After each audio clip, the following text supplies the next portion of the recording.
para mostrarles lo que dice. El Papa es chiclayano de corazón. León XIV, Robert Prevost, vivió más de 40 años en el Perú. Ha estado, les contábamos, en Chulucanas, en Piura, en Chiclayo, en el Callao. Y luego de nacionalizarse, ahí está la publicación, obtuvo su primer DNI en el 2015 y, ojo, tramitó luego su DNI electrónico en el 2016, el cual ya no caduca. Recordemos que a partir de cierta edad ya los DNIs no caducan, ¿no? Desde RENIEC saludamos su elección como sumo pontífice. Habemus Papam, el Papa es peruano.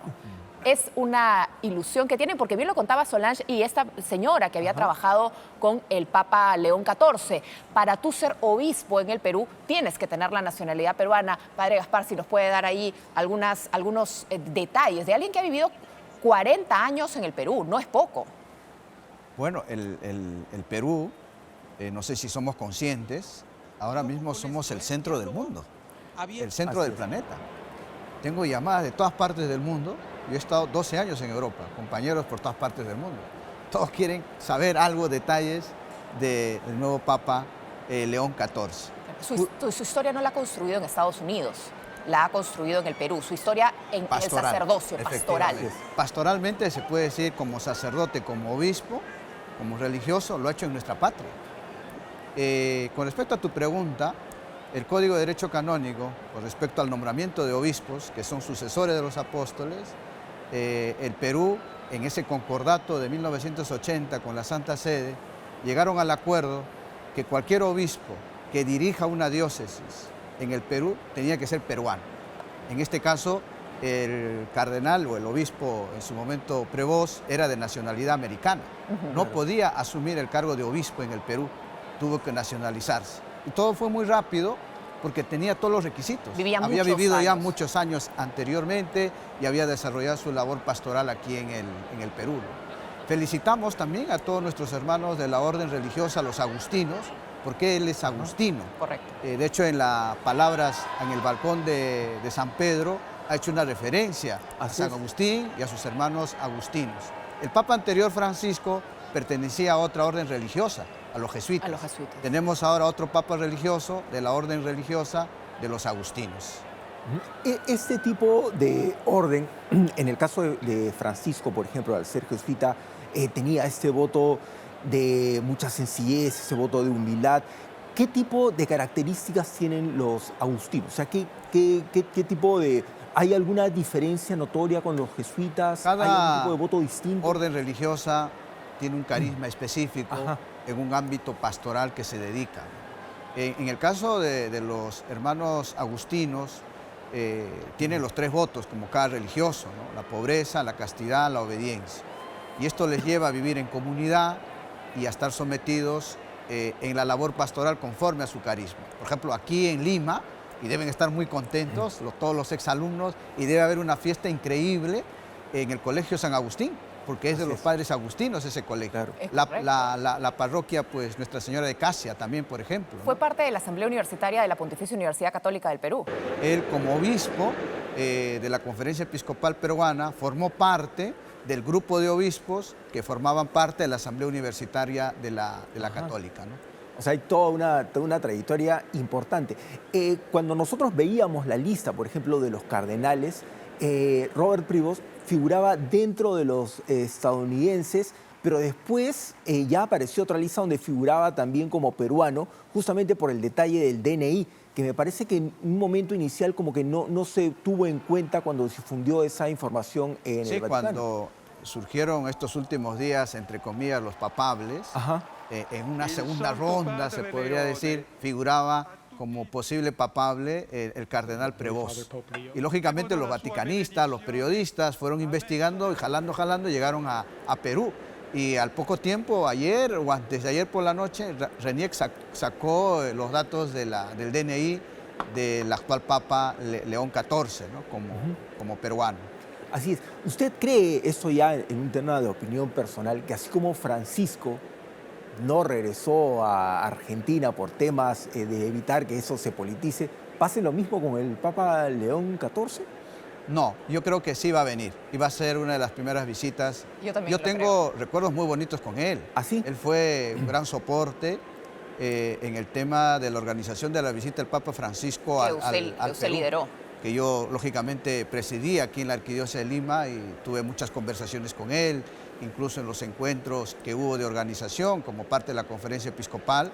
Él era el más emocionado, ¿no? y bien agradecido. ¿Cómo no va a venir al Perú si su primera referencia ha hecho Chiclayo, donde lógicamente se puede decir su carrera episcopal empieza ahí, porque ahí lo hacen obispo y de ahí lo llevan a Roma, de ahí lo hacen cardenal, participa en el primer cónclave y sale elegido papa? Es cierto, es su primer cónclave porque hacíamos la mención, es un cardenal nuevo, por decirlo de alguna manera. Sí. Él ha sido ordenado hace 2 años como cardenal, tiene 69 años, además es un papa joven, no como lo fue Francisco en su momento, que ya tenía 76 años al momento de la elección.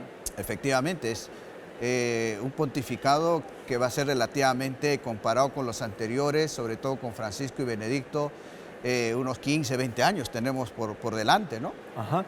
¿Qué es lo que nos puede contar de él, de Robert Prevost? Usted que ha alternado con él esa organización de la visita de Francisco, tal vez algo de Y ya lo respeto a su conocía, personalidad. ¿no? Porque se habían conocido en Buenos Aires ellos. Ellos se conocieron, ambos fueron superiores generales de sus órdenes respectivas como religiosos. Y en ese encuentro entre superiores religiosos, ahí se contactaron, se conocieron. El Papa, por lo tanto, cuando llega a Roma, Francisco, él conoce de Prevost, ¿no? y piensa en Prevost, y él lo invita a regresar para hacerle obispo de Chiclayo. Él ya había retornado a Estados Unidos. Ah, ok. Había terminado su servicio en el Perú. Su labor pastoral, Su labor pastoral. y había retornado a Estados Unidos. Y él es traído nuevamente desde Estados Unidos para asumir este cargo de obispo de la diócesis de Chiclayo, ¿no? Detalles, es un hombre muy sencillo, pero a su vez muy tímido, ¿no? Así. Pero es muy inteligente, es experto, somos colegas en derecho canónico, es de los pocos obispos canonistas que tiene el Perú. Él presidió aquí en el Perú la comisión de investigación sobre todo el tema de abusos sexuales. Ajá. O sea, tuvo un cargo muy importante y justamente por el conocimiento del derecho canónico, ¿no? Porque este tipo de procesos penales requiere pues especialistas en el tema, ¿no? Y él trabajó en los lineamientos para entregar a cada obispo en el Perú cómo se iba a trabajar, cómo se iba a combatir y sancionar este tipo de abusos, sobre todo con menores por parte del clero en el Perú, ¿no? Así es, y este es uno de los temas tales más duros que le tocó enfrentar al Papa Francisco, ¿no? Esas denuncias en diferentes países, en diferentes organizaciones. Lógicamente algunos consideraban que eso también había mermado un poco la imagen de la Iglesia y justamente se deseaba, o lo que se esperaba era que sea un Papa que pueda enfrentar todo eso, ¿no? O sea, nuevos retos, nuevos desafíos y acercar más la Iglesia hacia la gente, ¿no? Un cardenal, ahora Papa, Prevost, yo considero muy cercano a Francisco porque le encargó un tema, un puesto en el Vaticano, después de Secretaría de Estado, que era el cardenal Parolín, el de obispos, porque esta congregación de obispos, después de una investigación conforme a lo que mandan las leyes de la Iglesia, se designa a cada obispo en los distintos lugares de todo el planeta. Entonces tiene que conocer qué pastor, qué obispo va a guiar a esa feligresía en ese respectivo lugar, ¿no?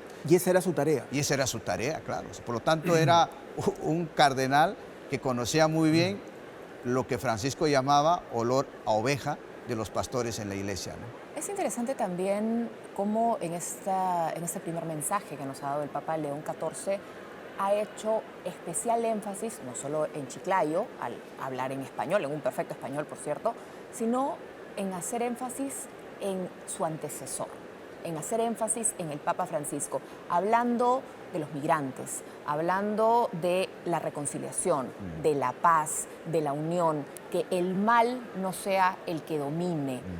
¿Hay una idea de seguir esa línea del Papa Francisco? Sí, en ese mensaje que hemos podido escuchar antes de la bendición Urbi et Orbe, el Papa León XIV, haciendo referencia al Papa Francisco, en el fondo un mensaje también hacia los electores, los otros cardenales, y a toda la curia y a todos los obispos del mundo y con ello a todos sus colaboradores, los obispos, los religiosos, estaba haciendo referencia a la misión que Cristo entregó a Pedro.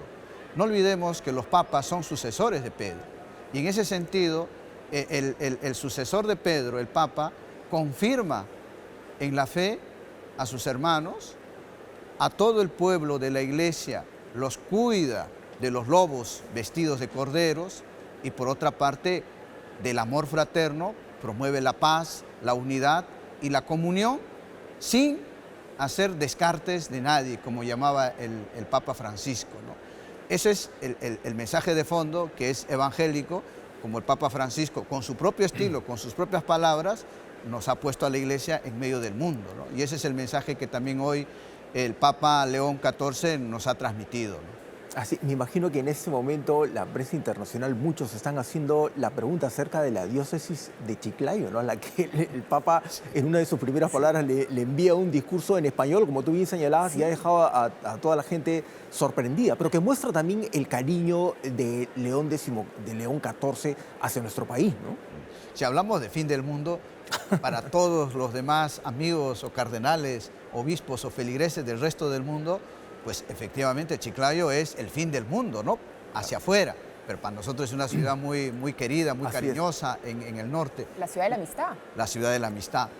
Bueno, en Chiclayo en estos momentos se deben de estar comiendo a gusto una fiesta. Su arroz con pato y con su chicha de jora y brindando. Es una felicidad inmensa, ¿no? Hay un detalle que decía esta persona que trabaja en el obispado de Chiclayo y por lo tanto conocía muy cerca al obispo Prevost, es el culto eucarístico. En el Perú hay un milagro eucarístico que siendo obispo Prevost impulsó y Roma inició su proceso de investigación para aprobarlo como un lugar milagroso con respecto a la Eucaristía, que es el niño milagroso, el divino niño milagroso de Etén.